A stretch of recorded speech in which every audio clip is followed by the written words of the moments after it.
Good day, students. Welcome to mathgotserved.com, where we don't just solve, we teach. In this clip, we're going to be going over problems 21 to 24 of the Algebra 2 Common Core New York Regents exam for June 2017. Alright, let's take a look at question 21. It reads, the function f of x equals 2 to the negative 0.25x times sine pi over 2x represents a damped sound wave function. Question, what is the average rate of change for this function on the interval -7 to 7 to the nearest hundredth?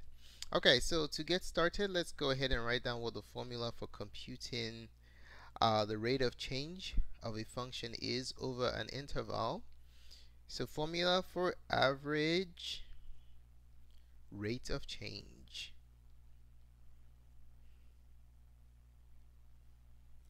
So the average rate of change, let's just call it AROC, of some function f of x on an interval x1 to x2 is basically the slope of the secant line through x1 and x2. Okay, so the slope is given by the rise, which is y2 f of x2 minus y1 f of x1 divided by the run x2 minus x1. Okay, alright, so in this particular case, we're computing the average rate of change of the function 2 raised to the negative 0.25x sine pi over 2x on the interval -7 to 7. So this basically tells us that x1 and x2 are -7 and 7 respectively. Okay, alright, now let's go ahead and compute the average rate of change. Alright, so we're going to be using the formula that we stated earlier here. So the average rate of change is going to be f of x2 7 minus f of x1 -7 divided by x2 minus x1. Okay, now this function is not that easy to compute the output by hand, so we're going to be making use of the calculator. Okay, so we want to use our calculator to determine what f of 7 is and what f of -7 is also. So that those two outputs will be the numerator values of our average rate of change. Now there are different ways you can compute this using your calculator. Let me show you one way. So first method I'm going to use is just to enter the function into my calculator. So we have 2 raised to the negative, well, we have to use parentheses here. So parentheses -0.25x as the power, so we don't have any grouping error, and then this multiplied by sine pi divided by 2 times x. Okay, so this is the function. Press enter. Now what we're going to do is we're going to store these values in x. Let's start with 7. So I'm going to store 7 in x. Enter. Now I'm going to recall the function I just entered just by pressing second function enter, and it comes up. Press enter, and that's the output value for 7. Okay, -0.2973. So let's write that down, -0.2973. Okay, now how do we find out the output value for -7? We'll do the same thing, right? -7, store it in x, and then we're going to call up the function, and we're going to get 3.3636 to 4 decimal places. Okay, so let's write that down, 3.3636. Okay, so we now have the numerator values. We'll enter that into the function. We have -0.2973 minus 3.3636. That divided by, minus times minus is plus, so we have 7 plus 7 if you enter this in your calculator, you get negative 0.2615. We're asked to round to the nearest tenth, so this would be approximately, to the nearest hundredth. So it would be negative 0.26 to the nearest hundredth.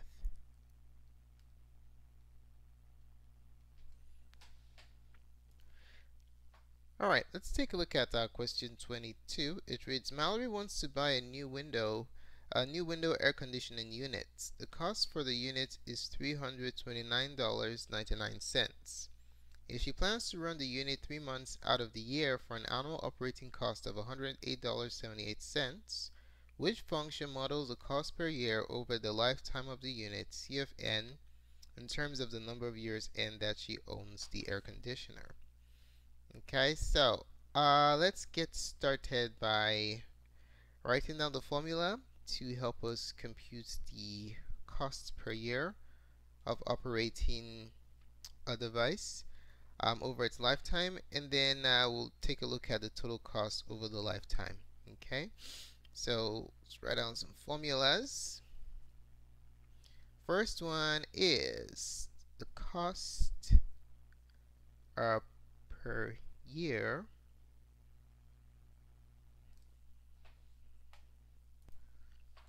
over a lifetime.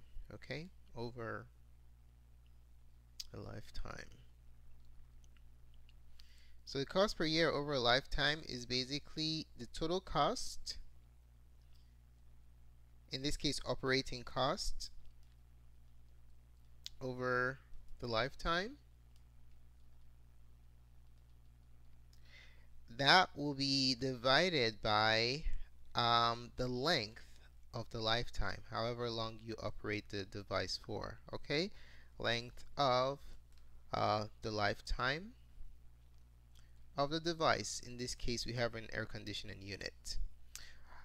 The numerator component can also be computed using the following formula: the total cost over a lifetime of operation, to be specific in this particular case.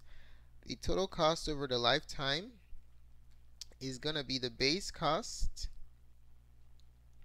plus the annual cost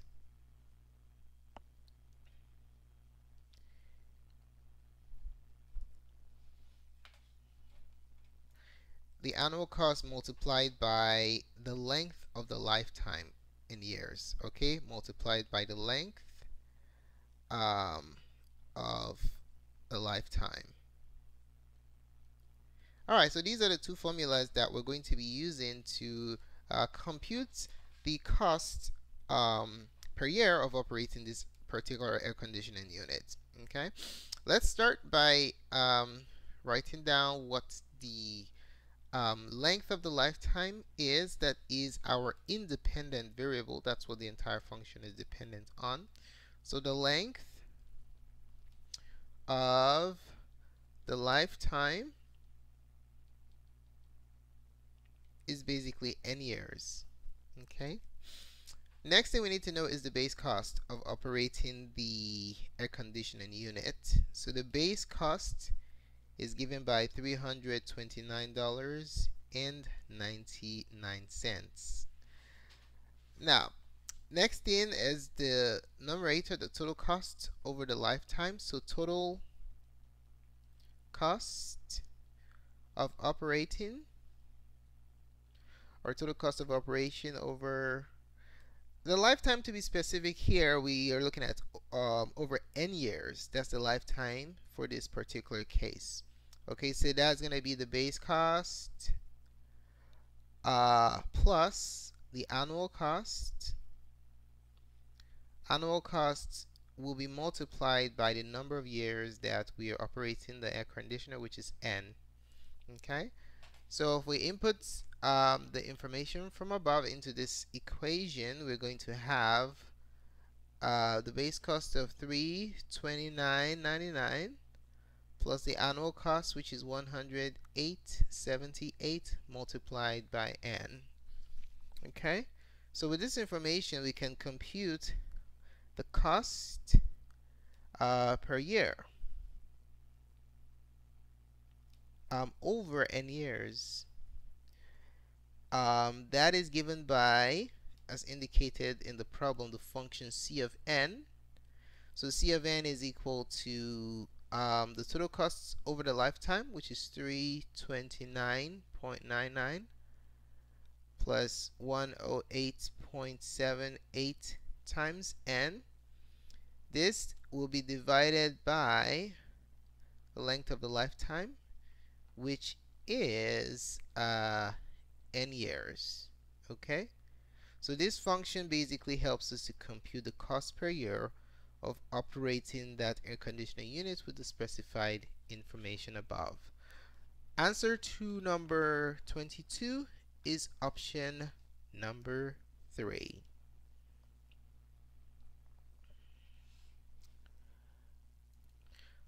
Alright, let's take a look at question 23. It reads, the expression negative 3x squared minus 5x plus 2 divided by the quantity x to the third plus 2x squared can be written as. So this problem is basically assessing your ability to simplify rational expressions and also apply the properties of exponents in the simplified form. Okay, so before we get started, let's go over one of the formulas that we're going to be using in the simplification process, and that is basically the quotient property of exponents. Quotient property of exponents. And that is given by x to the n. If you have x to the n divided by x to the m, basically you're dividing exponents with identical bases. What you do is you subtract the powers. Alright, so let's keep that in mind. Now let's go back to the problem. We have negative 3x squared minus 5x plus 2 divided by x to the third plus 2x squared. Okay, so what we're going to do here is we're going to extract the numerator and denominator, factor them completely, and then see what we can reduce after accomplishing the factored state of this rational expression. Okay? Alright, so let's start with the numerator. So from the numerator, we have negative 3x squared minus 5x plus 2. So we have a quadratic trinomial. We're going to factor this using the x game or the AC method. So let's see what we have here. AC goes on top, B goes on the bottom. AC is negative 6, B is negative 5. So think of two numbers that multiply to give you negative 6 and add to give you 5. So we can use negative 6 and 1. A good distractor here is 2 and 3. But if you try and work out the signs, it won't work out, okay? So anytime you pick up numbers, you will want to verify that they work. They do in this case, so we're going to have negative 3x squared. Now insert the numbers that you got from your x game. Negative 6x plus 1x, just append x's next to them, plus 2. Okay? Now we're going to factor by grouping. So I'm going to divvy up my quadratic polynomial with 4 terms down the center. And then now I'm going to see what I can factor out from the first 2 terms. The GCF there is negative 3. So you'll be left with x plus 2. Remember, anytime you factor out a negative, the signs flip. Okay? How you factor out a 1 and you're left with x plus 2. We're looking good because the quantities in the parentheses are identical. Oh, pull out the x here, sorry. Alright, 3x, that works. Okay, and then we have x plus 2, factor that out. And the terms on the outside, the negative 3x and the positive 1, we group them together and we have negative 3x plus 1. Okay, so that's the factored state of the numerator. Now, how about the denominator? What can we do there? From the denominator, we have x to the third plus 2x squared. The GCF, you look at the variable terms, the one with the least power, that's the GCF. So x squared will be the GCF here. So you factor that out, and you're left with x plus 2. Okay? Now let's go back to the original problem. Since we already have the numerator and denominator factored out, we're now going to express the rational expression in its factored state. So it's going to become x plus 2 times negative 3x plus 1, that divided by x squared times x plus 2. The x plus 2's are identical, so you just divide them out. And you end up with negative 3x plus 1 divided by x squared. Okay, if you take a look at the options that you have, we don't have a match yet, so we gotta simplify further. So we're gonna break this up and express it as negative 3x divided by x squared plus 1 divided by x squared. Okay, remember, if you have two fractions with identical denominators, you can combine the numerators, keeping the denominators the same. So we're doing the reversal of that. Okay, keeping the denominators the same and splitting up the numerator. Now we're going to apply the quotient property of exponents that we discussed earlier. So let's express each term as a power of x. Negative 3x has the first power. 1 is a constant. So we can add on x to the 0th power there. Okay, so let's simplify. This becomes negative 3x to the 1 minus 2 plus x to the 0th power minus 2. Okay, so this becomes negative 3x to the negative 1 plus x to the negative 2. Okay, so let's see what the answer is. Answer is option number 4. Okay, so that's how you simplify rational expressions.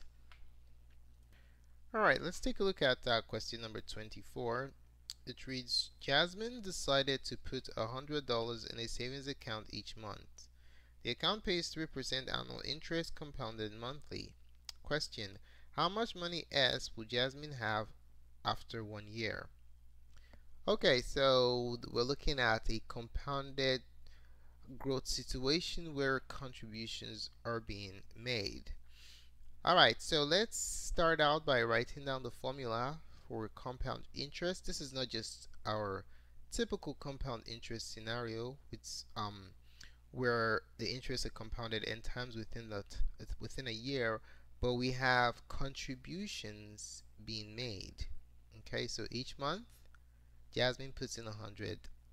So let's take a look at the appropriate formula that applies to this scenario. Okay, so let's call it compound interest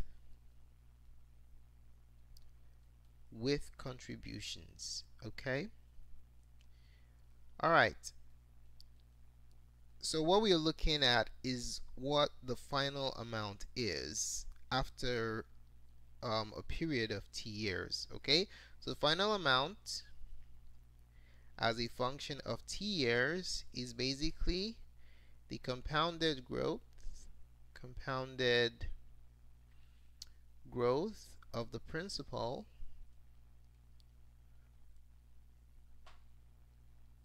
okay, assuming you started with a specific amount of money, plus the compounded growth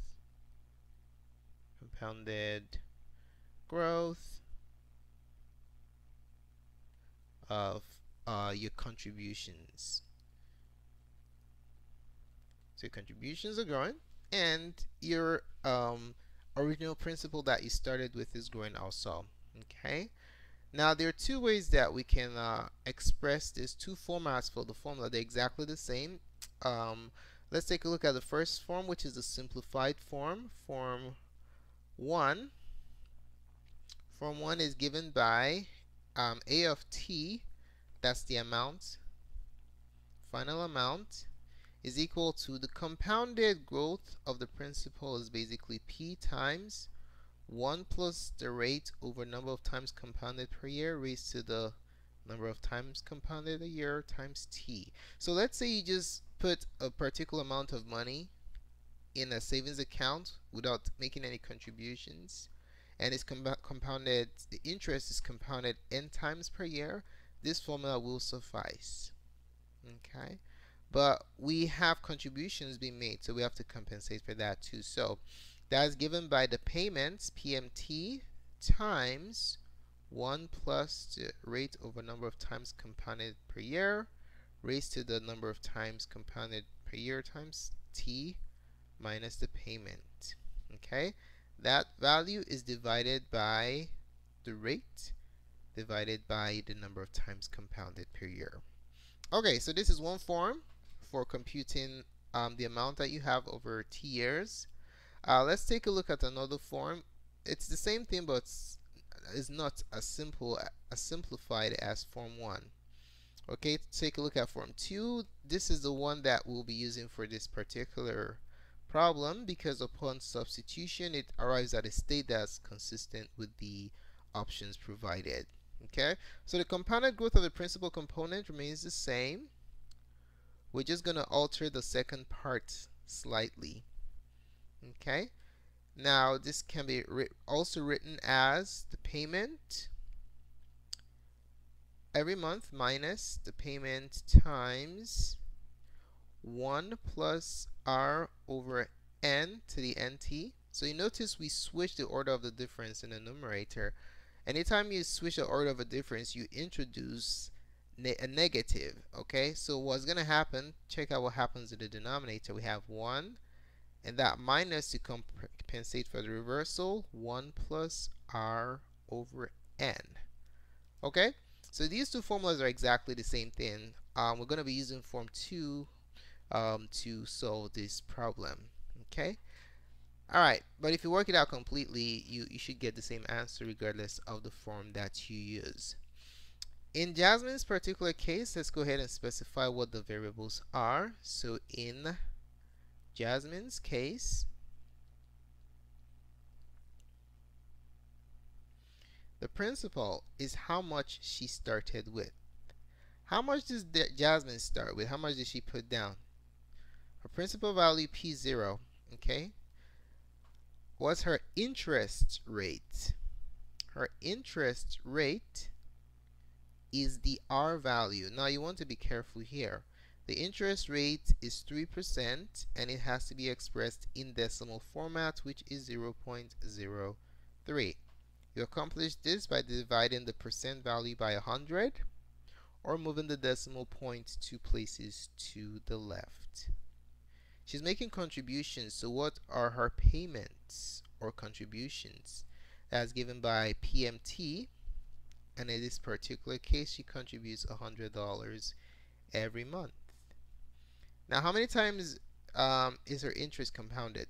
It's compounded, so number of times a year that her interest is added onto her account. This one is the n value in the formula. Okay, it's compounded. Let's see, what did it say in the problem? It's compounded monthly.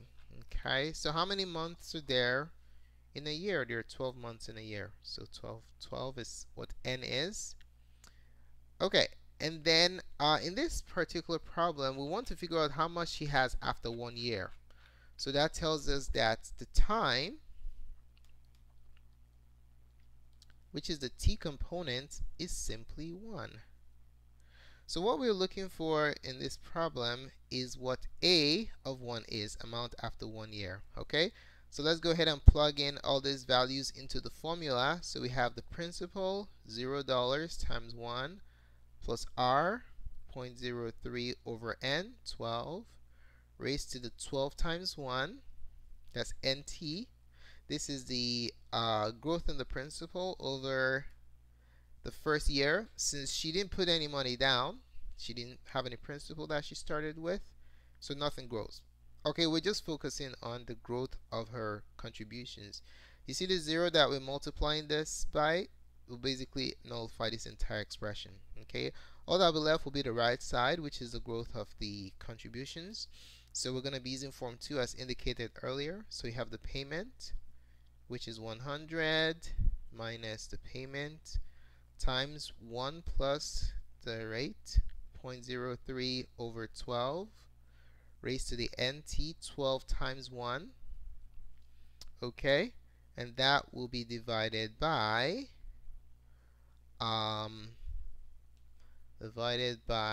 1 minus 1 plus the rate, 0.03 over 12.